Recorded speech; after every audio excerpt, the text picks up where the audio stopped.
Disturbing Fan Theories, Part 3. There's a very popular urban legend that claims Walt Disney had his head cryogenically frozen immediately after he died, with the hope that he could be revived in the future when technology makes it possible. This was done because Walt Disney's brain and creative ideas were far too valuable to let die. His head is rumored to be hidden underneath Disneyland's Pirates of the Caribbean ride or Cinderella's castle. Believers in this theory point to Disney on Ice and the movie Frozen as deliberate attempts by the Disney company to cover up people searching about Walt's frozen head. Over the years, many fans have questioned why Tarzan wears a loincloth even though he was raised by gorillas and should therefore have no concept of clothing. According to one popular theory, it's because he's embarrassed about his massive hammer. Humans are known to have proportionally much longer members than other species of apes, likely as an adaptation from walking upright. Meanwhile, gorilla schlongs can only reach about 2.5 inches at their longest, so Tarzan probably started wearing the loincloth after being viciously bullied for his oversized prick upon reaching puberty. Disturbing Fan Theories, Part 2. There's a theory that states Breaking Bad is a sequel to Malcolm in the Middle, but Walter White isn't Hal, he's a grown-up version of Malcolm. For starters, for those who don't know, Malcolm's dad in the show, Hal, is actually played by Bryan Cranston, so it's completely reasonable to assume that Malcolm would grow up to look like him.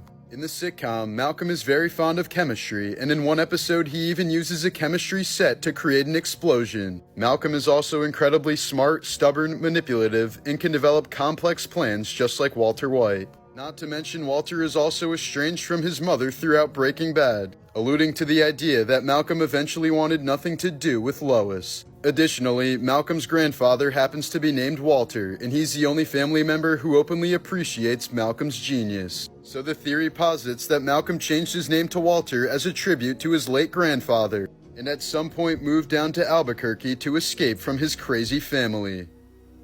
Disturbing Fan Theories, Part 1. Drake and Josh came to an abrupt end because Crazy Steve murdered Josh along with his parents and kidnapped Megan. He then fled with her to Seattle, changed their identities, and gave her Stockholm Syndrome, while brainwashing her into believing that they were siblings and their father was lost at sea. Crazy Steve was only crazy as a result of years of being neglected by his own family, but Carly helped fill in this void, allowing Steve to act far more sane while reigniting his passion for art. Crazy Steve also attempted to murder Drake and he survived, but suffered from serious brain damage and amnesia as a result of the attack. This is why when Drake visits Carly in iCarly, he asks her, "Where's Josh?